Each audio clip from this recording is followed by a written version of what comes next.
Hey everybody, I'm back today with another memory planner process for you.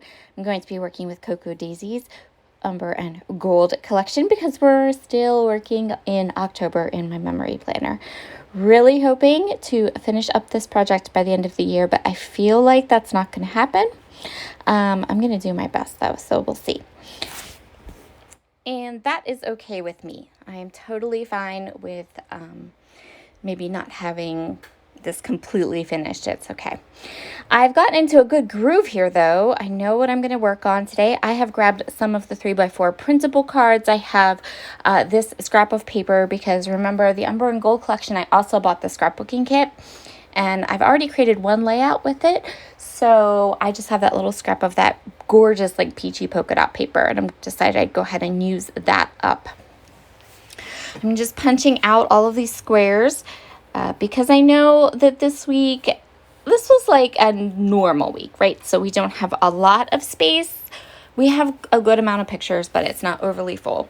And I know that the next week after this coming up is like bare bones photos. So if you've ever wondered what you're going to do when you don't have a lot of photos for a week, this is the next one is the one to watch. I had these leftover day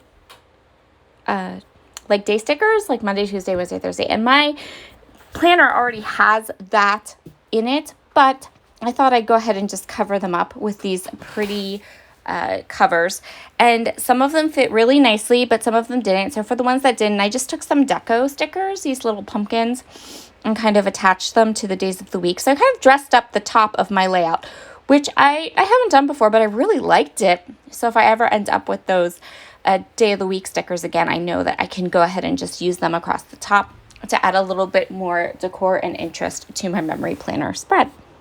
So you'll notice this week that some of the photos are photos I have scrapbooked or will be scrapbooking. Sometimes that happens, sometimes it doesn't. If it happens, and I don't mind. And if it doesn't, that's fine too.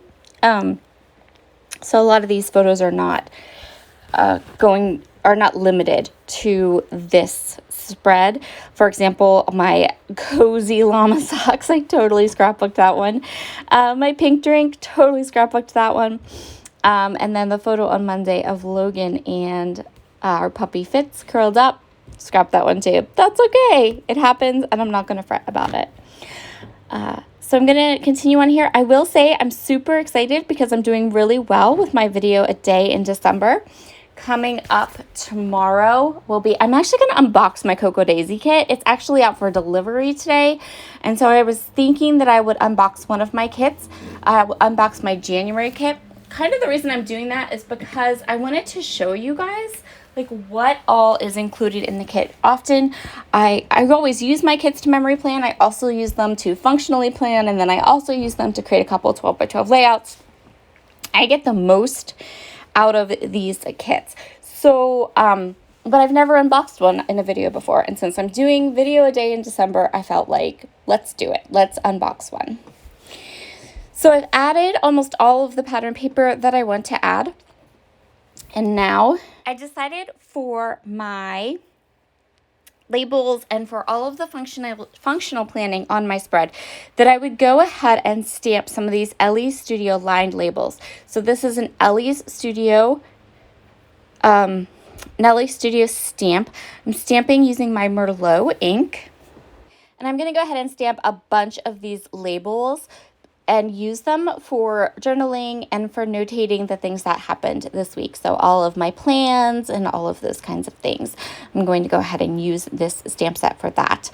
And I think I love Ellie's Studio label stamps. I have both sets of them. They're so good. If you have ever found yourself needing stamps in a certain color, these are a great stamp set. They have all kinds of colors or not all kinds of colors, but all kinds of sizes, and they're lined, which I need in my life because I can't write in a straight line to save my life. There are coordinating dies that go with this stamp set. I didn't buy them, so I'm going to cut all of these labels out, which doesn't bother me in the least. I love to fussy cut things. I really, really do, so that was totally fine with me. Now that I have all of my journaling blocks and labels in place, I can go ahead and start doing the most important part of my memory planning, and that is writing down all of the memories. So this is where the bulk of my journaling goes. I don't journal a lot on my 12 by 12 scrapbook pages now and then, but really no, I don't journal a lot. But I journal a lot in both my traveler's notebook spreads and my memory planner spreads. That's where all of my thoughts and plans and all those kinds of things go, whereas my scrapbook pages are more just my fun creative outlet. And I'm okay with that. I love to be creative. I love to be artistic. I love to play with mediums. So that is really where I stretch with my scrapbook layouts, is to make them pretty. And sometimes I will journal, but for the most part, the journaling is confined to this project and my traveler's notebooks. So now part of this LE Studio stamp set that I've never used are these little phrase stickers or phrase stamps. And I thought I'd go ahead and use them. Someone always asks me, why do you rub your stamps on your arm? So this is why.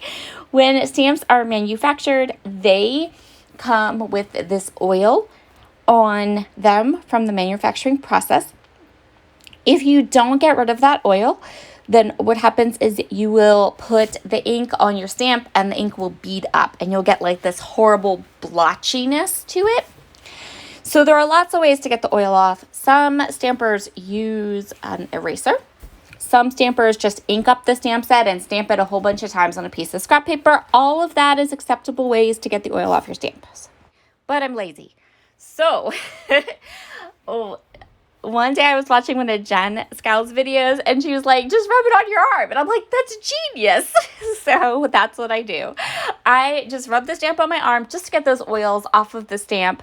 And then it kind of primes the stamp and you can get a gorgeous impression from your new stamp set. So I tried to use my new dots and spots stamps from Feed Your Craft, but I decided that they weren't really going to work. I am also using the Paper Person Next Episode stamp set. I put 2 stamps above the photo of the resident.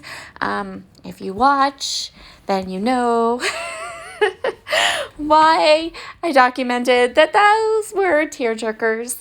I'm also using this cozy stamp set, which is another Paper Person stamp set, on this spread to document my warm and cozy socks, which I've actually already did a whole scrapbook page out of, but that's okay. There are no rules in scrapbooking. I have all of this beautiful stamping on this page with this gorgeous Merlot dark ink. I love, love, love this color. This color and the Clay Mask color are some of my absolute favorite Catherine Pooler colors of all time. Next, I'm going to go ahead and add some little forest critters and some leaves. And I went light with these because I have all this dark ink.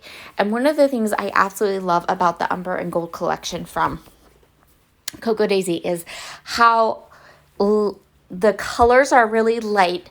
They're not overly orange. They're not overly fall. But at the same time, there are these pops of that nice, lovely, dark, dark wine color. And I just love it. I think it's beautiful. So I really wanted to kind of play up that contrast by having the nice dark labels and the journaling and the nice dark stamping mixed with those lighter elements. I put some of my stickers and die cuts off the edge of the page. I love how this looks. It's a really great technique for making things look just cohesive and fun and those kinds of things. And then I think this is pretty much where we're going to call this layout done. I have one little thing I needed to add to this label that I had forgotten about. So there we go. Thank you so much for joining me today. Here are all of the close-ups. I will be back tomorrow with some more Cocoa Daisy goodness and unboxing. And then Sunday, Alex and I are doing our Boy Moms Unite occasional series together. So you can look forward to those. Have a wonderful day and I'll see you all again soon. Bye.